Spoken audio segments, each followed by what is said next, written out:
छत्तीसगढ़ की राजनीति में बहुचर्चित नान घोटाले का मामला एक बार फिर सरगर्मी से है।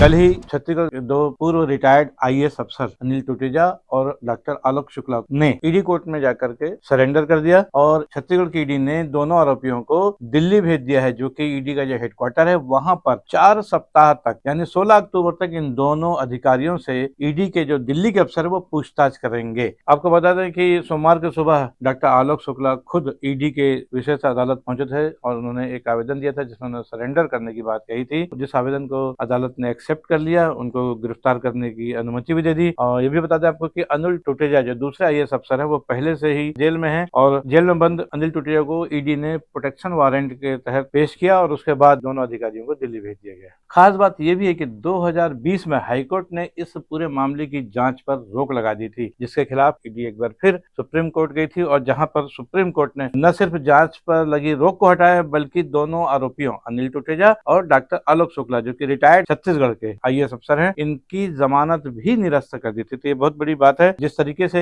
ये पावरफुल अधिकारी हुआ करते थे और एक बार फिर ईडी की जांच के दायरे में इन दोनों अधिकारियों को ले लिया गया है। 16 अक्टूबर तक ये जांच चलेगी दिल्ली के ईडी ऑफिस में। इसकी गहराई में जाएं तो अनिल टूटेजा और आलोक शुक्ला के खिलाफ 17 जुलाई 2015 को राज्य शासन ने अभियोजन की स्वीकृति दे दी थी। उसके बाद ये मामला सेंट्रल गवर्नमेंट के पास गया था, जहां पर 4 जुलाई 2016 को सेंट्रल गवर्नमेंट ने भी इसमें अपनी सहमति दे दी थी और उसके बाद 29 नवंबर 2018 को 16 लोगों के खिलाफ इन दोनों अधिकारी इसमें खास मुख्य अभियुक्त बनाए गए थे, उनके खिलाफ चार्जशीट भी पेश कर दी गई थी। तब से मामला कोर्ट में विचाराधीन है। पिछले साल इस मामले की सुनवाई भी पूरी हो चुकी है, लेकिन कहीं न कहीं गवाहों को जो प्रभावित करने की वाली बात आ रही है, इसलिए ये तय माना जा रहा है कि एक बार फिर से सभी गवाहों की गवाही हो सकती है। ईडी के अफसरों ने कोर्ट में बताया था कि नान घोटाले के समय जब यह हुआ था उस समय आलोक शुक्ला निगम के चेयरमैन हुआ करते थे और जबकि अनिल टूटेजा निगम के सेक्रेटरी हुआ करते थे। इसलिए इन दोनों अधिकारियों की संलिप्तता को प्रमुख माना जा रहा है। आपको बता दें कि जब सुप्रीम कोर्ट ने आरोपियों की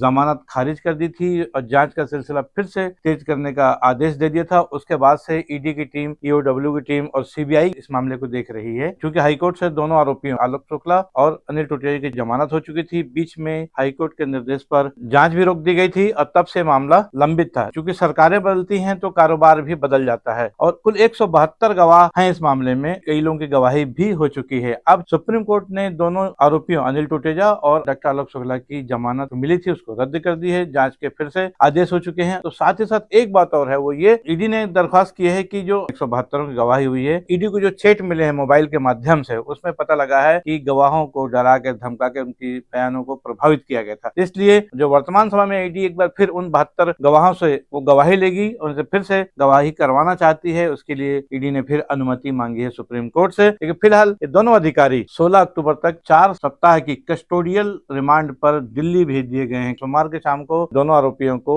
बाई प्लेन ईडी के अधिकारी अपने हेडक्वार्टर यानी जो ईडी का जो दिल्ली हेडक्वार्टर वहां ले गया और दिल्ली में ही इन दोनों अधिकारियों से पूछताछ की जाएगी। आपको बता दें कि 2015 में इस छत्तीसगढ़ नान घोटाले का मामला जो दर्ज करके कार्रवाई शुरू हुई थी, उस समय आरोप ये लगा था कि छत्तीसगढ़ के राइस मिलर्स हैं उनसे घटिया चावल की खरीदी की गई थी, इसमें करोड़ों रुपए की कमीशन खोरी हुई थी, परिवहन में भी गड़बड़ियां हुई थी। तो इस तरह एक बहुत बड़ा मामला जो भ्रष्टाचार का है, नान घोटाले से जुड़ा हुआ है, जिसकी तह तक जाना चाहती है ईडी। क्योंकि ऐसे पहला मामला आया जिसमें सुप्रीम कोर्ट ने 4 सप्ताह की कस्टोडियल रिमांड दी है ईडी को और इन दोनों अधिकारियों को दिल्ली आने का आदेश दिया है कि दिल्ली स्थित जो ईडी के अधिकारी हैं वो इनसे पूछताछ करेंगे। बहरहाल 16 अक्टूबर तक 4 हफ्तों की जांच में और क्या तथ्य सामने आते हैं और जो 172 गवाह हैं उनसे दोबारा गवाही का जो एक आवेदन लगाया गया है उसमें आगे क्या नए अपडेट्स आते हैं उस पर हमारी निगाह बनी रहेगी। और इस मामले में चूंकि 16 आरोपी है तो एक बार सभी जुड़े हुए लोग हैं, उनमें खलबली मची हुई है, राइस मिलरों में भी है और आने वाले समय में फिर कहीं कोई नया धमाका भी हो सकता है। तब तक कीजिए इंतजार, बने रहिए न्यूज T20 के साथ। मैं हूं बीडी निजामी और आप देख रहे हैं न्यूज T20। हमारी ये खबर आपको कैसी लगी इस पर अपनी राय अवश्य दें। खबर को लाइक करना ना भूले और चैनल को सब्सक्राइब करना भी। कल फिर मिलेंगे किसी नई खबर के साथ, तब तक दीजिए इजाजत। जय हिंद, जय भारत, जय छत्तीसगढ़।